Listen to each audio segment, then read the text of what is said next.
নমস্কার, কেমন আছেন সবাই?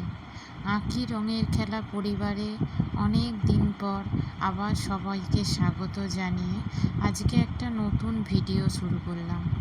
আপনারা সবাই তো জানেন এই সময় চলছে শ্রাবণ মাস, আর শ্রাবণ মাসটা কোন দেবতার জন্য উৎসর্গিত সেটাও আপনারা সবাই জানেন। হ্যাঁ, অবশ্যই আপনারা ঠিকই ধরেছেন যে আমি ভোলেনাথের কথা বলছি, শিব শম্ভুর কথা বলছি। শ্রাবণ মাসে সবাই তো শিব পুজো করে, আর আমারও মনে হলো যে আজকে একটা শিবের ছবি করি। অবশ্য পুরোপুরি এটা শিবলিঙ্গের ছবি যে বলা যাবে, কিংবা শিব ঠাকুরের ছবি সেটাও বলা যায় না। আমি শিবেরই বিভিন্ন প্রিয় জিনিস নিয়ে এই ছবিটা করেছি। দেখুন আপনাদের পুরো ভিডিওটা কেমন লাগে, আর আমাদেরকে অবশ্যই জানাবেন। এটা একটা অন্য রকম ধরনের ভোলে বাবার প্রিয় জিনিস নিয়ে করা একটা ছবি, যেটা আমি চেষ্টা করেছি। এবং আপনাদের যদি মনে হয় আমার কোনো ভুল ত্রুটি আছে, অবশ্যই সেটা আমাকে জানাবেন। এই আর্টটা অ্যাকচুয়ালি একটু অন্য রকম। এখানে কোনো শিবলিঙ্গও আঁকা নেই, আর ভোলে বাবার ছবিও আঁকা নেই, কিন্তু এখানে আছে শিবের প্রিয় ত্রিশূল, ওং লেখা, শিবের প্রিয় ডমরু, রুদ্রাক্ষ এসব আছে। হ্যাঁ, আর বাবার একটি নয়ন আছে অবশ্যই।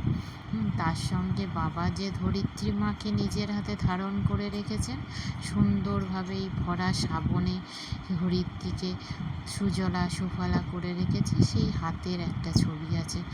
আপনাদের তো বলেই দিলাম আমি কিসের ছবি করেছি। তার মধ্যে দিয়েও আমি একটা সুন্দর নকশা সাইডে করে দেখানোর চেষ্টা করেছি, এবং অন্য রকম একটা ছবি। দেখুন, আপনাদের যদি ভালো লাগে আমাকে অবশ্যই লাইক, শেয়ার, কমেন্ট এবং সাবস্ক্রাইব করে দেবেন।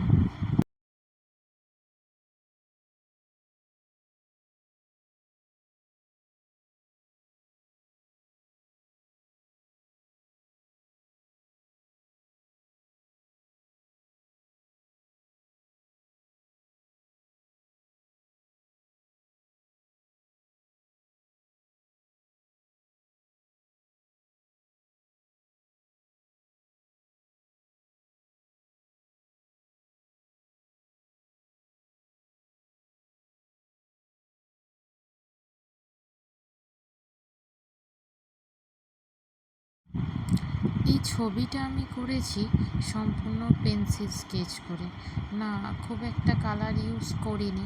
আমি পুরোটাই রাখার চেষ্টা করেছি পেন্সিল স্কেচ।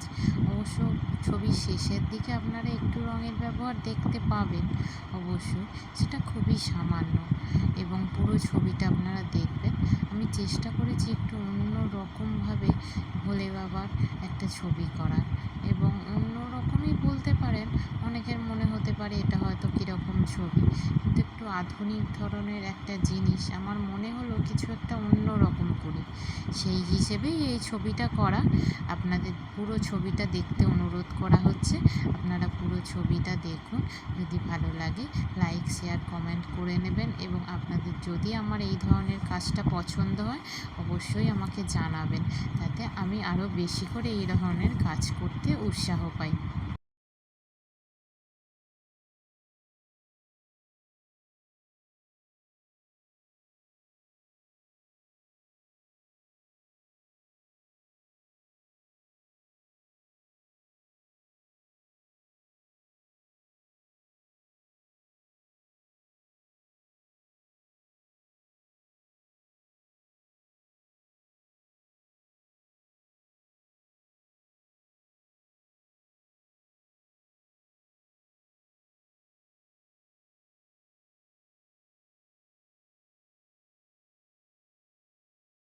ছবিটা বেশিরভাগ করেছি পেন্সিল স্কেচের ওপর, তাই একটু সময় সাপেক্ষ। আপনারা জানেন, আঁকাআঁকি করেন তারা জানেন যে পেন্সিল স্কেচটা একটু সময় সাপেক্ষ।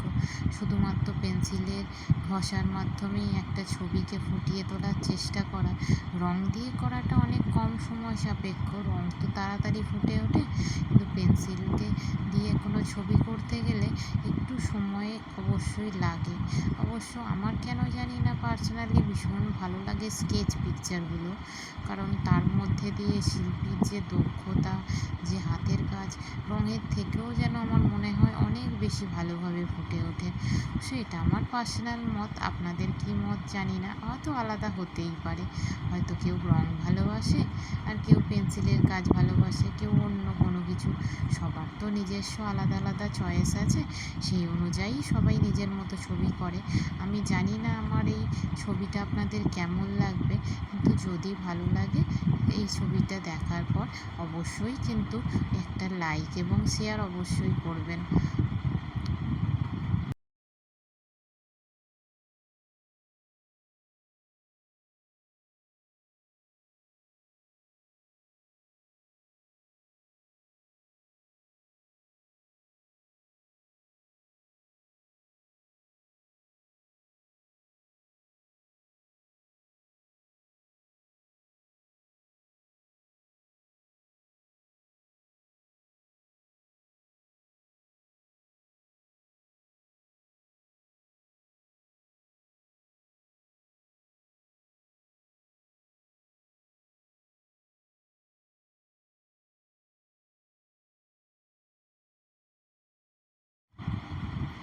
এখন আমি শিবের ডমরু করছি। শিবের তো ভীষণ প্রিয় জিনিস হলো এই ডমরু।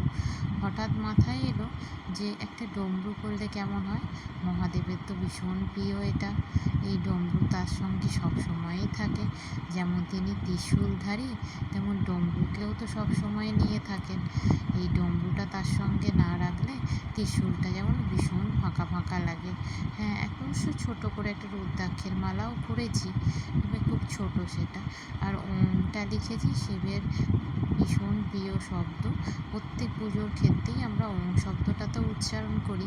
ওম আমাদের হিন্দুদের পবিত্র একটা শব্দ, যেটা আমরা পুজোর ক্ষেত্রে ব্যবহার করি, সেইটাকেই তুলে ধরার চেষ্টা করেছি। আর হাতটার কথা কি বলবো, হাতটা আমার হঠাৎ মাথায় এলো যে ভোলে বাবার হাতটা যদি এইভাবে আমরা দিই, যে ভোলে বাবা এইভাবেই ওম, ত্রিশূল, তার ডমরু সব কিছুকে আগলে রেখেছে।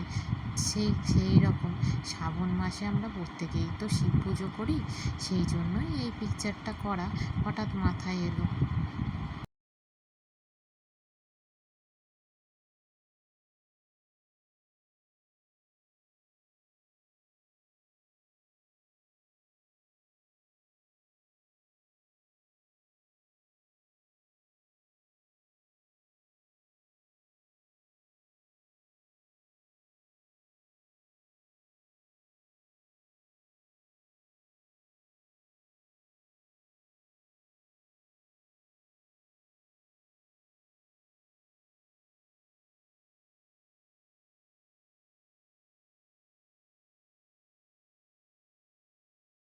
প্রথমেই বলেছিলাম আমি যে রঙের ব্যবহার করেছি ভীষণ অল্প।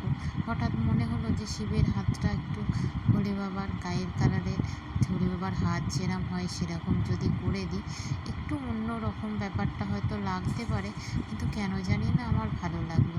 আর আমার মন যা চায় আমি তো তাই আঁকি, কারোর কথা মতো কিংবা ওইভাবে আমি আঁকতে পারি না। আমার যখন যেটা আঁকতে ইচ্ছা করে আমি সেটাই আঁকি। প্রফেশনালভাবে তো আঁকাটা শিখিনি। ধন্যবাদ সবাইকে।